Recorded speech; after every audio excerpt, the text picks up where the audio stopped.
ඉතින් යාළුවනේ මගේ YouTube channel එකට ඔයාලා හැමෝම ආදරෙන් පිළිගන්නවා. මේ ඔයාලට පේන්නේ මේ දවස්වල හැමෝම වගේ පාවිච්චි කරන පොල් කටු අඟුරු ලිපට යොදා ගන්න cooling fan control එකක්.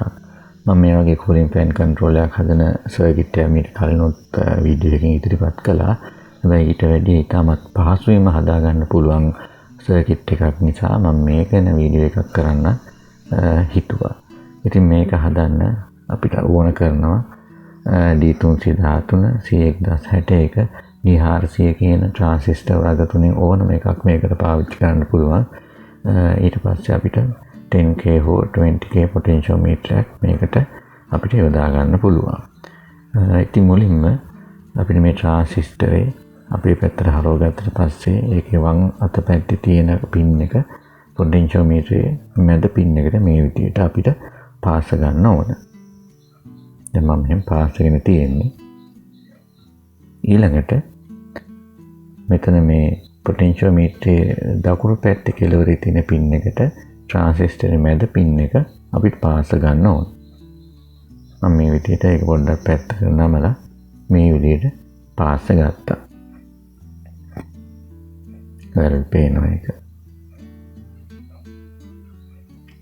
ඊළඟට potentiometer මේ වම් පැත්තේ තියෙන pin එකට wire දෙකක් මෙන්න මේ විදිහට අපි පාස් ගන්න ඕනේ. මේන් එකක් power supply එකේ ඍණ පැත්තෙන් එන එක, අනිත් wire එක අපි සම්බන්ධ කරන්නේ cooling fan එකේ ඍණ wire එකට.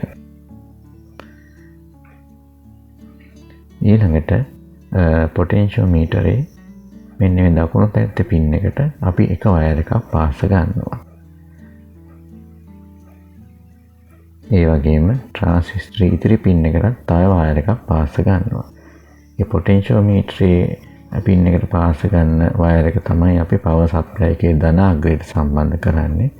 transistor එකට පාස් ගත්ත pin එකේ ඒ wire එක තමයි අපි cooling fan එකේ ධන wire එකට සම්බන්ධ කරන්නේ. දැන් මේ විදිහට wire අමුණගෙන ඉවරයි.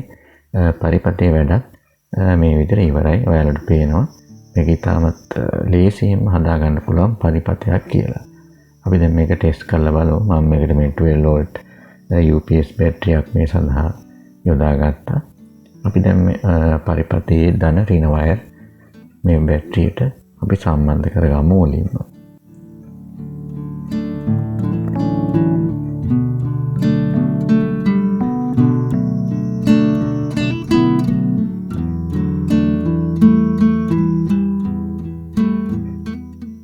සම්බන්ධ කරගත්තා. මේක හෙල වෙනවට මම පොඩි crocodile clip එකකුත් මේ විදිහට සම්බන්ධ කරගත්තා මෙතෙන්ට. දැන් අපි ධන පැත්තේ wire එකත් මේකට සම්බන්ධ කරමු.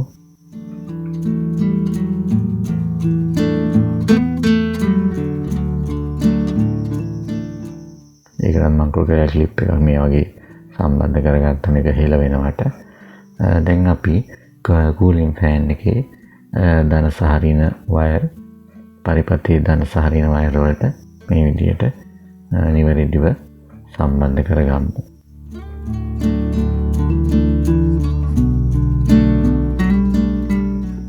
හරි. දැන් අපි බලමු මේක කොහොමද වැඩ කරන්නේ කියලා. වැඩ කරනවද කියලා බලමු. ඔයාලට පේනවා cooling fan එක කැරකෙනවා. මේක පැහැදිලිව පේන්න ඕන හින්දා අපි මේ cooling fan එකේ සුදු පාට පොඩි මාකයක් දාගමු මේ වගේ ටිපෙක්ස් එකකින්. ඊට පස්සේ ඔයාලට පැහැදිලිව පෙනේ මේකේ අඩු වැඩි වෙන ආකාරය. දැන් මම නැවතත් මේක ක්‍රියාත්මක කරනවා.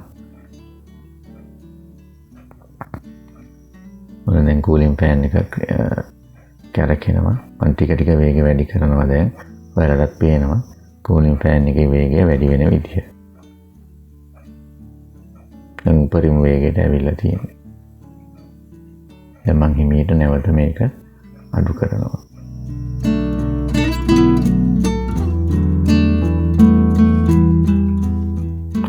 ඉතින් යාළුවනේ මේක මේ transistorය ටිකක් වෙලා පාවිච්චි කරනකොට රත් වෙන්න පුළුවන්.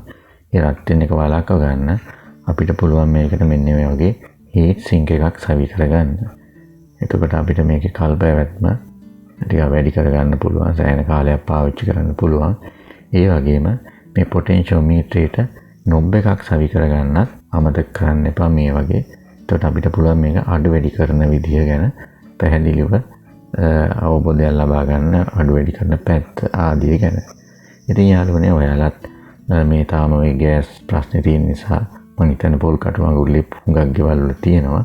ඉතින් ඒ වගේ හත්තු ලිපකට දැන් ඔයාලට තේරෙනවා විනාඩි ගානකින් ඉතාමත් පහසුවෙන් මේ වගේ කූලින් ෆෑන් පරිපථයක් හදාගන්න පුළුවන් කියලා.